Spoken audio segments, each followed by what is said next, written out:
Welcome to our drive-in theater.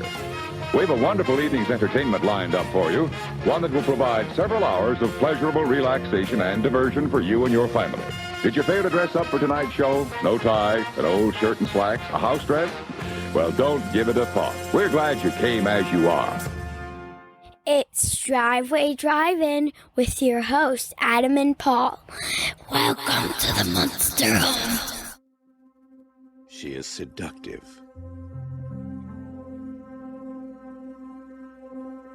She is passionate. She is possessive. She is pure evil. She is Christine, a 1958 Plymouth Fury, possessed by hell. Her previous owner is not alive to warn her present one. Once she lures you behind the wheel, you will be hers, body and soul. There is no place you can hide, no place you can run, and nothing you can do can stop her. Because how do you kill something that can't possibly be alive?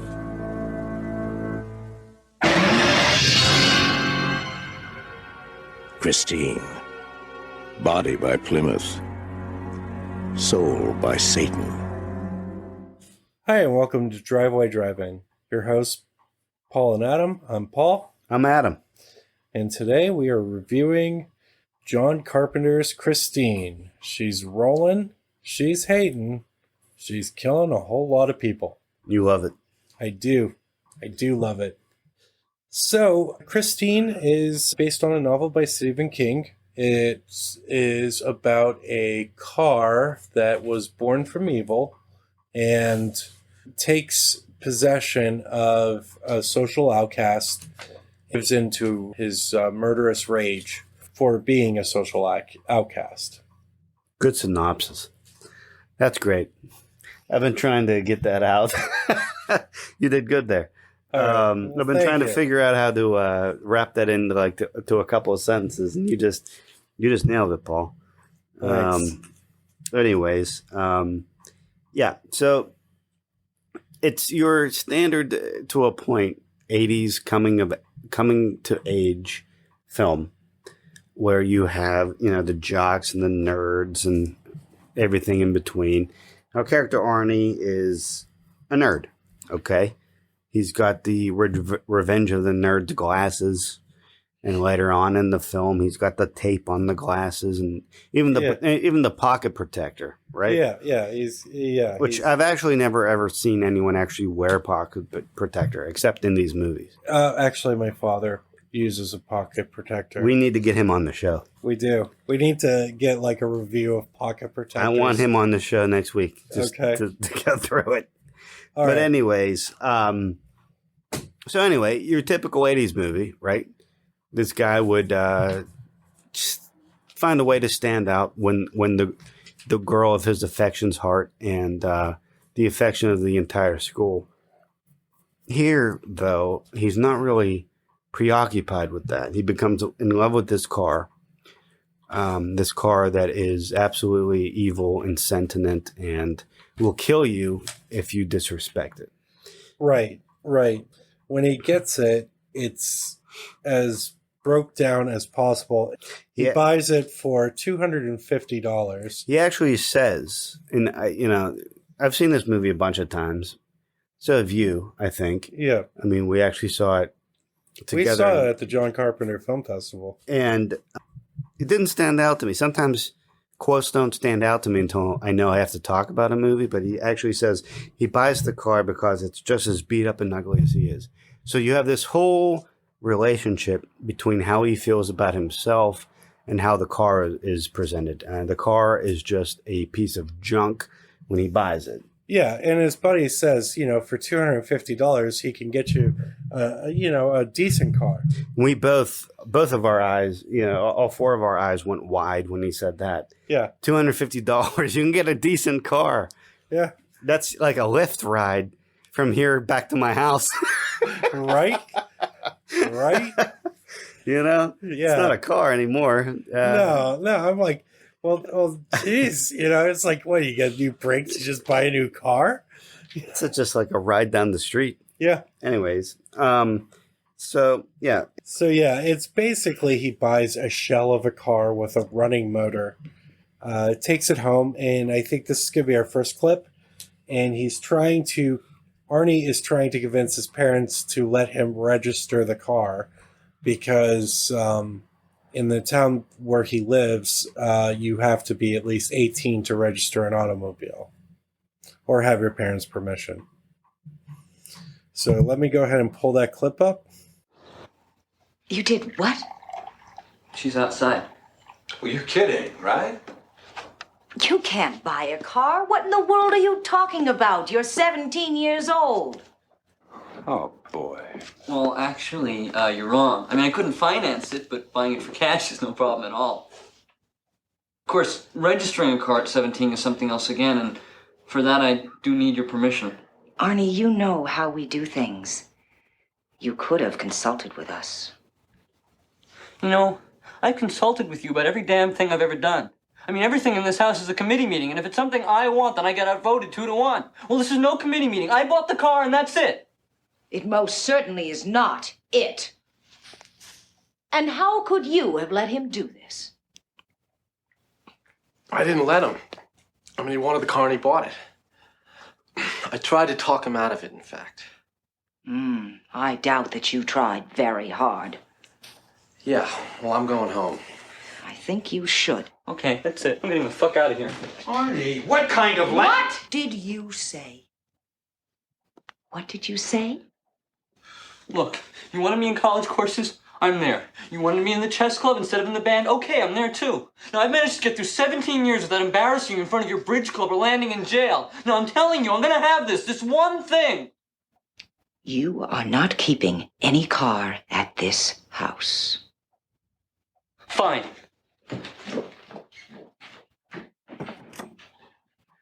All right, so we just watched that scene, and one of the things that is apparent here, Arnie is not going for popularity points. No. This isn't your average 80s movie where like the loser turns into a star. Like Teen Wolf, right? Yeah, Teen Wolf. Something supernatural happens and suddenly the entire school and your parents and everybody loves you and wants your autograph. Arnie isn't concerned with popularity. He's concerned with just being independent. Being independent at this point, and then later on, and not being terrorized by everybody. Right. And we talked about this before we recorded, but this kind of brought up, a lot of memories with us in our first cars. Yeah. Because, legitimately, your first shot of independence when you're a teenager is that first car. That goes a long way to establishing your individuality, whatnot. And yeah, it really is. I mean, in a lot of ways, especially for, I want to say guys, your first car is your ticket to freedom. It's your ticket to freedom. Everything adult, in quotation marks, that you can do, that you can get away with, happens in your car. Yeah. You're going to drink, it's going to happen in your car. You're going to smoke, it's going to happen in your car. If you're lucky enough to have, a feminine companion and you get into an adult-like situation, it's going to happen in your car. Right. And so that being said, I don't know, what was your first car? My first car was a Mazda 323. Ah, fancy. Yeah. I did have a Cutlass Sierra. Yeah. A very old, I think it was like a 1993. It might have been older than that. I can't remember, but it was run down to say the least. But out on the outside, it looked fantastic. I demolished that car. I totaled it. Yeah. In the first 2 weeks that I owned it. Yeah. The rest of the time owning that car, I had a giant bungee cord that was holding the hood down because it would have just flown up and smacked the windshield right off. Pretty sure my dad still hasn't forgiven me for that. Yeah, well, I remember when I had to tell him that I demolished it. It was terrible. But anyway. Yeah, your car is definitely, it becomes, when you're in high school, it becomes your apartment. And for me, I apparently never left high school because my car is still my apartment. I can attest to that. Yeah, it's pretty. If I ever have to get in on the passenger side, there is debris that needs removed.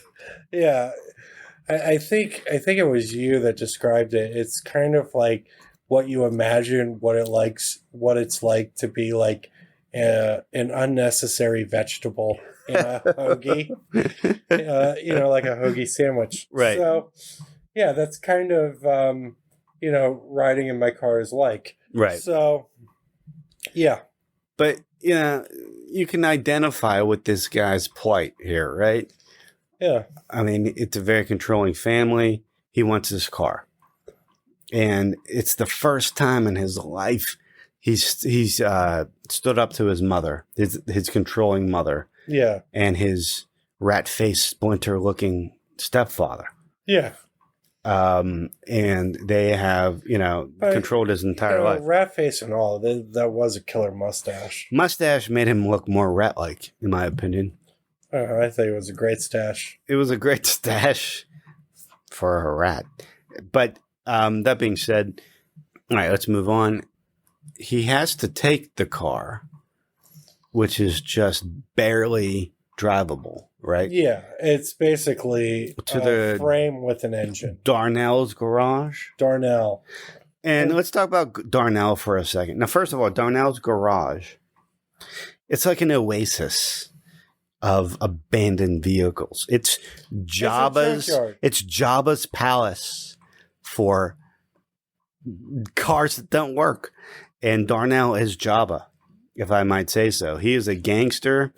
He is probably the best written character in this movie. He's my favorite, for sure. I mean, you could spit out Darnell one-liners all day. Yeah.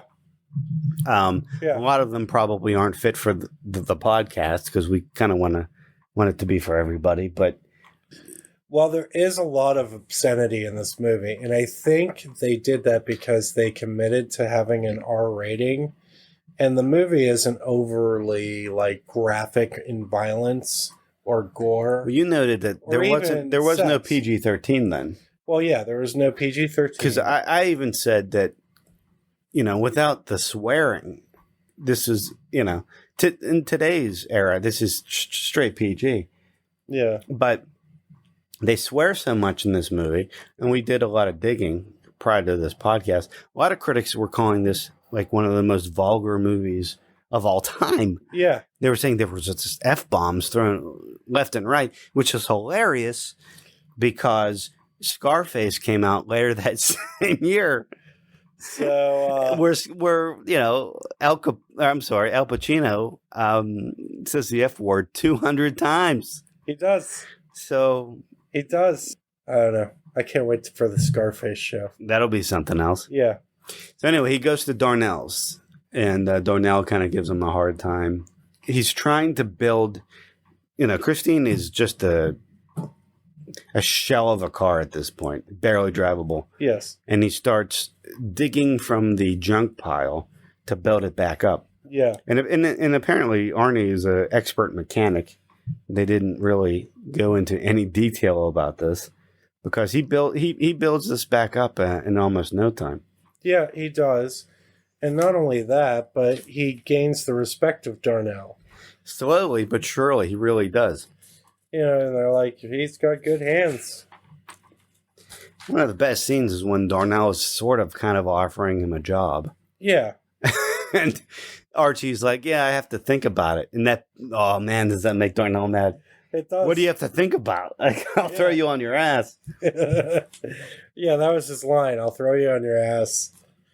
But he, he cared about Arnie. You could tell he did. That comes with later in the movie. His demise is him being concerned that somebody had vandalized Christine again, Right. and he was going to put a stop to it with a shotgun. I don't mean to jump back and forth here, Paul, but and I wanted to ask you something there. In the very beginning of this film, Dennis is picking up Archie, right? It's their first day of school, right? Yeah, it's the same day he buys Christine. Yeah, after they would go to school. Yeah. But it's like their first day of school. They're kind of filled with optimism. I don't know. And Archie gets, his mom hands him a bagged lunch. And they go on this A sad bagged lunch. It's very sad. And this actually turned into, I guess we could confidently say the worst first day of school ever because they almost got murdered. Yeah, well, it was the 80s. So True. So yeah, murder was like a normal thing to encounter. Now, the only reason I'm bringing this back here, because we've already kind of jumped ahead a little bit, but it brings me back to the high school bagged lunches. Yes.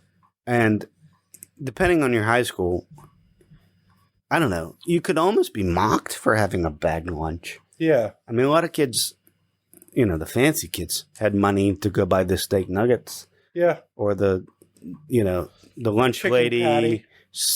Mystery meat burrito. Yeah. But, if you had that bad lunch, you were kind of like stigmatized. And I was that kid.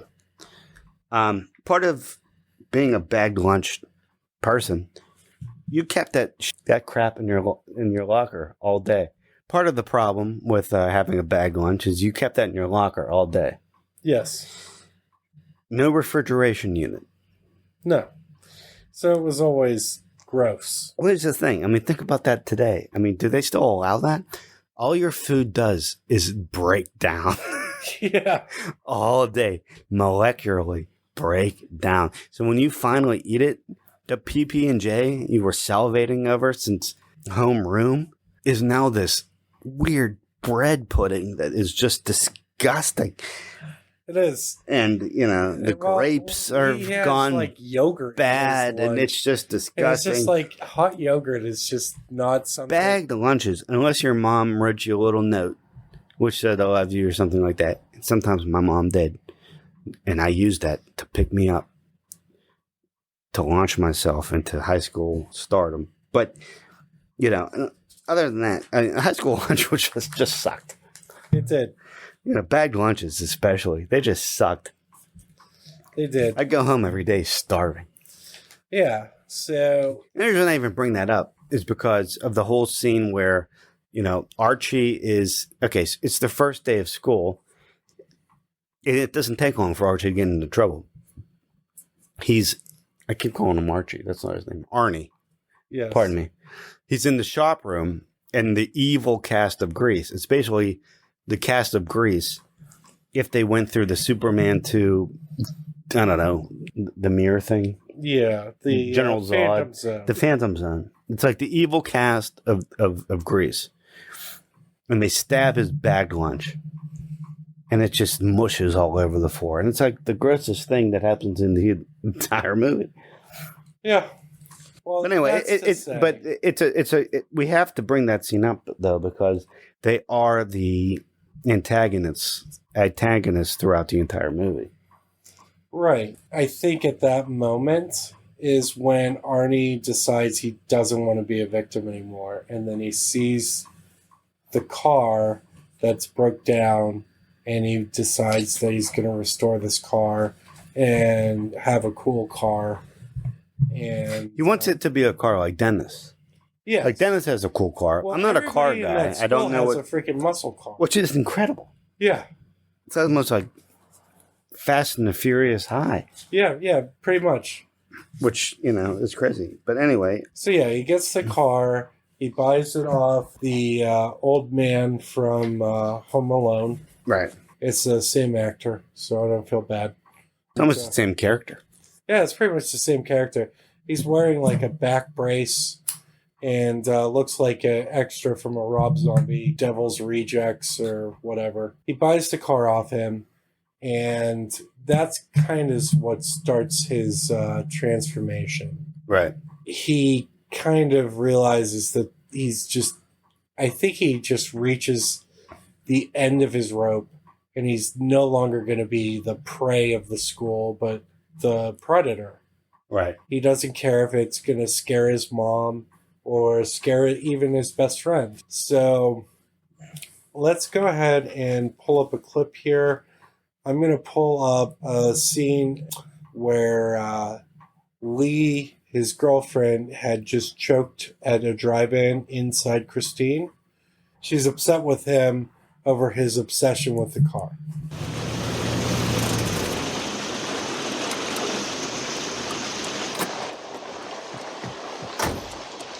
Whoa, whoa.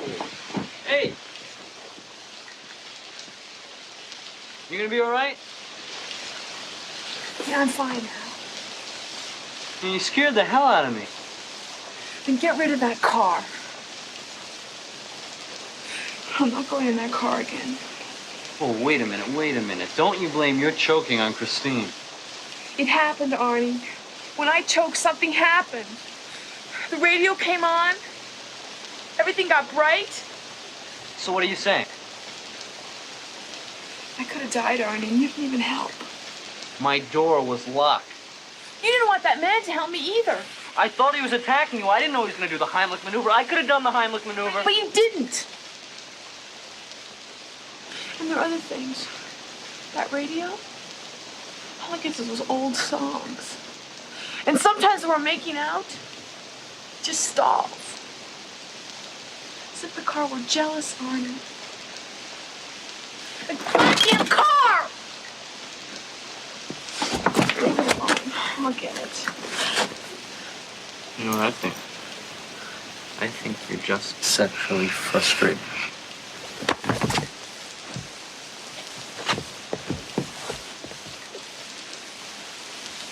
Look, Lee, I'm sorry. Okay? Can I at least call you tomorrow?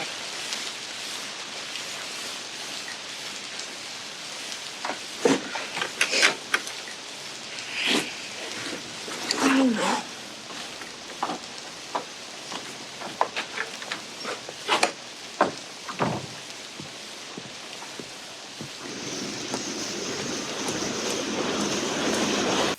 We're back.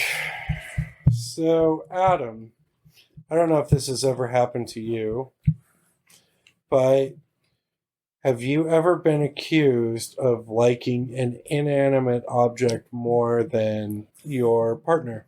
I wish I could say so. I mean, that's Maury Povich type material, right?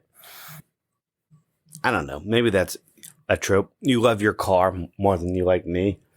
But like you can, you know, the car's just a thing. Yeah. It's, you know, what if it's like your shoes or your pants? Yeah, or my chair. Like, do you like your pants more than you love me? You spend more time with your pants? Well, of course I do. I do. And it just stands to reason that you would spend more time with your car than you would a part. I mean, yeah, especially when you're in high school. If you're driving around or... And you're working and you're in high school. It seems like an unfair... It does. But attack. I mean, she did just choke on one of those delicious drive-in burgers. So, oh yeah, there's drive-in burgers. Drive-in burgers are great. Yeah, and that stuck out to me because we've been to a lot of drive-ins, have we not? Yes. And I don't know, I can't help but fixate on the drive-in burger because it's simultaneously the grossest thing and the most succulent thing you've ever eaten in your life. And that's what she was choking on. Well, she was a vegetarian. Which we found out, well, the actress was. The actress was. Not the character, per se. But, yeah, that was interesting. So from here, they kind of sort of break up. Yeah. I mean, he takes her home. And she gives him the "it's not you, it's me" speech. But she kind of... Well, she does love him. Does she? I think she does. Like, why? I don't know. I mean, she genuinely. He's pretty unlikable, this guy. I will say one thing about this movie. The second, you have to suspend your disbelief for any film, right? You have to suspend your disbelief that there's a killer car. Their relationship is nothing because they never show even like his first interaction with her. Because all he can do, I mean, the only thing he shows throughout the movie, he's sarcastic, and he has like a acid tongue, right? Yeah, and he's mean-spirited. Which, okay, now that I say it out loud, I guess I understand why she went with him. Yeah. Well, there's that trope. That's another podcast. That's a real life trope. But anyway, after the drive-in, where's it go from there? Yeah, he takes the car back to Darnell's, and that's when the angry Grease people decide to violate Christine. And just, with sledgehammers. Yeah. And butcher knives, just demolishing this car. Demolish the car. They're going to give it another chance with his girlfriend and just to go back and get his wallet out of the car. And that's when he stumbles upon the car being totally destroyed. And that was kind of a good scene. It was. And we did watch some other behind-the-scenes things. And I thought it was interesting that they had rehearsed the scene like 4 or 5 different times. But the actual time that, the actual scene that made the movie was when he was very abrupt and he started kind of like pushing her. Yeah. And you could actually see her really startled expression. And you could tell that she was completely not expecting it. Yeah, and she was completely in the moment. Right. So that was a really kind of, genius move on his part. It was. That's when we get the transformation scene. It's the best scene in the movie. And the transformation scene, if this movie was made today, it would clearly be done with CGI, but... It's such a simple effect.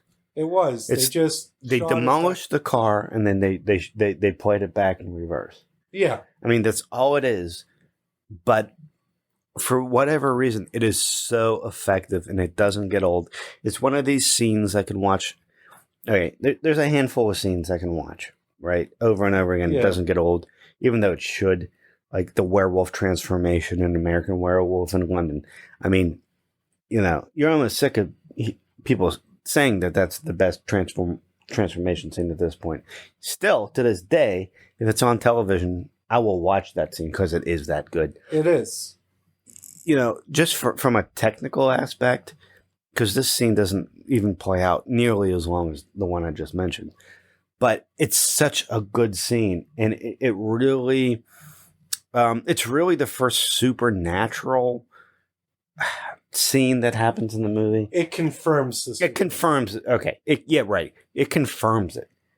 Yeah. And it's such a great way to do it. It is. That's when Christine decides to get revenge on Arnie's oppressors by murdering them individually. One by one. One by one. Well... Or 2 by 2. Yeah. Depending on scene. Yeah, but... Moochie kind of gets it the worst. He's the heavyset one. Yeah.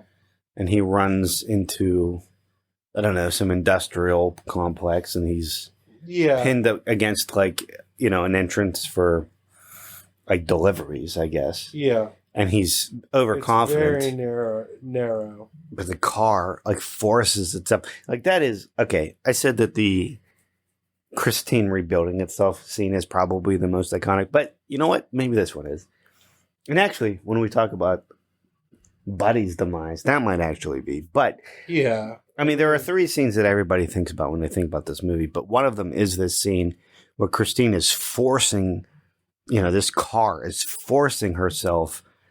And the splinters of metal going, as this car forces itself through a Brick wall, a tunnel that is not, remotely wide enough to get through. Which makes me wonder why it's a delivery door. Yeah, like who delivers there? Yeah. Paper boys. Yeah, pretty much. But anyway, they get Moochie.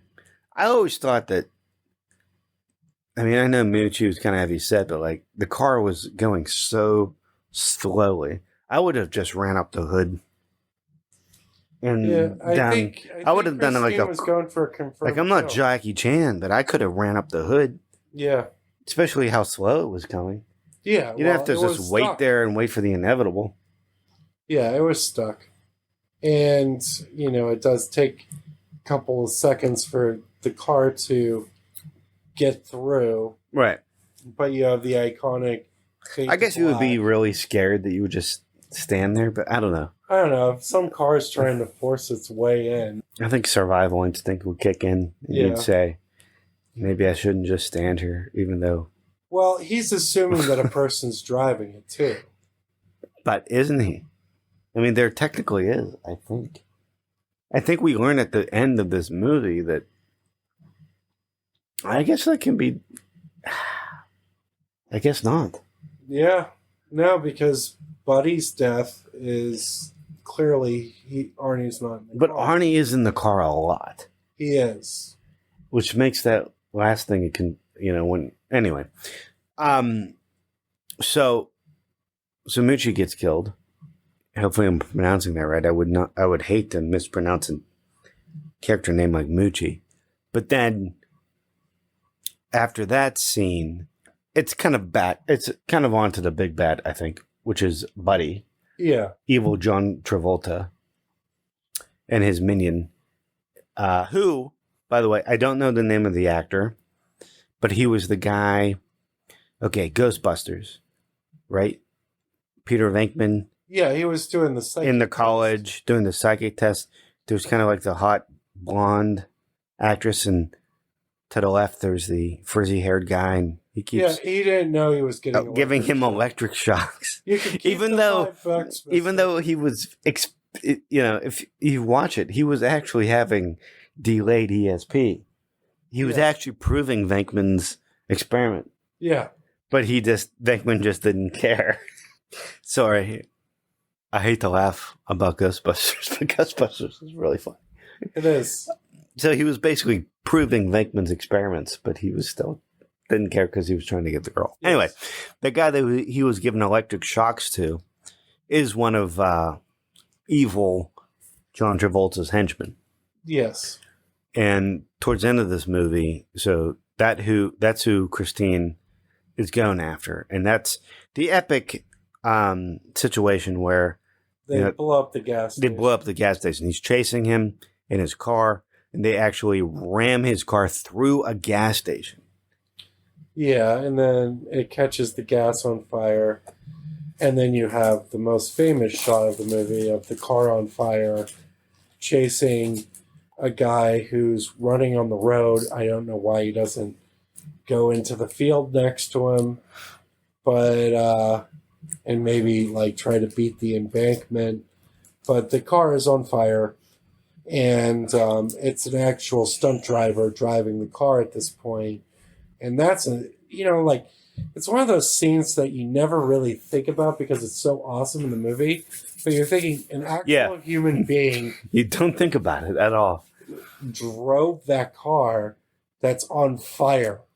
And there's a behind the scenes thing to the Blu-ray that we watched, but it still didn't explain. So essentially, this stuntman was in he was basically in diver gear. He was in like industrial fire gear, but like flame retardant stuff. I imagine it looked like the Hurt Locker. It never, and not only that, but the windows and the windshield were blacked out. Yeah, because you weren't supposed to be able to see who the driver was. Right. So he couldn't see anything. On top of that, like this car had a gas tank. Yeah. This was made in the early 80s or what have you. So mid 80s, yeah. This wasn't a smart car. There was a gas tank. how did the fire not get to the gas tank? They never really explained that part, did they? Well, yeah, and then you have the fuel in the engine. Well, that's just like that's the just engine's filled with oil. How do you? I want to know how much that guy got paid to do that stuff because whatever it was, it probably wasn't enough. Yeah. Yeah. So, but that is the most probably iconic, and I've said that a couple of times, but this is probably it. Christine completely on fire in the dead of night, chasing down Buddy, aka Evil John Travolta, and it's so iconic that the music video, what's that band? Radiohead. Radiohead did it with the Karma Police, and actually took me a while to. I had seen the movie, I'd seen the video. It didn't even dawn on me that it was the same thing, but it is, and it's a really good adaptation of it, actually. Yeah. So at this point, all the villains or like Arnie's oppressors are gone. They're dead. With the exception of the parents, which have disappeared. Yeah, the parents are just leave the situation at this point. All that's left are Arnie's friends, who are very concerned about the changes that he's making. It's Dennis and Lee. And that sets up the finale of the film and the final showdown. At Darnell's. At Darnell's with Denny, Lee, Arnie, and Christine. And Dennis and the girlfriend, Lee, are basically just, at this point they're on to the game and they're just trying to find a way to demolish the car. They're trying to save Arnie's life if possible. And so they're using the various machines that are available to them at the junk house. What is it? Yeah. Junkyard. And I think he eventually gets in like a bulldozer. Yeah, they bulldoze the car. Which is very reminiscent. I'm sorry, it's like an Aliens thing. When Ripley gets in the ecto suit to fight Mama Alien. I mean, it's kind of the same thing. Bulldozer versus Christine. And, it's little subtle things happen in this end scene. Like, Christine's grill gets ripped off in one part, and the front of the car gets, like, jagged. Like, it almost looks like a mouth. So, they were, and they said this in the commentary, but they were trying to get Christine to have kind of like a creature-like essence in this last scene. So she does look like a monster. Sharp teeth and... it looks like a monster. Yeah. And, eventually Bulldozer will win over a car any day of the week. Yeah. So it runs through it. And the next thing you see... They have it in the compactor. And it's just dropped. And it's just... Christine's in the junkyard, but just like a block of junk. Right? Just a block of junk. And you see some movement. Well, there's like a little fender, and part of the block is like this tiny little piece of fender, and as the camera zooms in, it kind of like moves just a tiny bit. Yeah, and it just makes you think that Christine's still alive, and Christine still has that regenerative ability from earlier in the movie, so it's only a matter of time. But there was no sequel. And that's kind of surprising considering I think this was a modest hit. It was. Certainly a bigger hit financially than The Thing. But I don't know. Do you want to talk about production at all or anything? Let's do it. You start. Okay, so this was based off a Stephen King novel. Actually, when it was optioned by the producer had worked previously with King on Salem's Lot. And King was very pleased with the way that turned out, directed by Toby Hooper. And so he optioned the manuscript. When the film went into production, it was the #1 hardback in America. And that's very rare. It is rare. Like they're filming the movie as it's the #1 book in America. It is. And then they released it in the... softcover was the #1 softcover in America, or paperback. Speaking of book, and I never read the book. Have you? No. But apparently there's this whole subplot about the former owner. Yes. Who was replaced by the brother, the Right. surviving brother. Which I understand why they went that route. But I also kind of find it... So, in the book, okay, the former owner of Christine kind of haunts Arnie. He talks to him. He's always sitting in the back seat. This decaying, corpse-like ghost. Always kind of like talking and taunting Arnie from the back seat. Well, I guess the year prior, American Werewolf in London, my favorite horror film, and I'm sure that will be a show at one point. They had a very similar, Jack, yes, who was the friend of David and was slaughtered by the werewolf, and just kept showing up at inopportune times as a ghost, and he kept decaying more and more and more as the episode went along. Yeah, I'm sorry, not the movie went along. Yeah, he became a meatloaf. It was so similar to the subplot in the book that they decided to, axe it all together. Yeah, I think they were already trying to find ways to shrink down the book. Yeah. But that was, they just like took that whole subplot out, and I think it was better for it. I think it is too, because I like the idea that it was just the car and just Arnie. Right. I thought it was interesting that Kevin Bacon was offered a role. It was never specified which role. Yeah. I can kind of see it being either, but you almost want to say it was the dentist role. Yeah. Although it would be interesting if it was Arnie. That just wouldn't make any sense, would it? I don't know. Kevin Bacon. He turned it down to do Footloose, by the way. Yes, and where will we be without Footloose? That movie I've seen 0 times. I don't know. And then,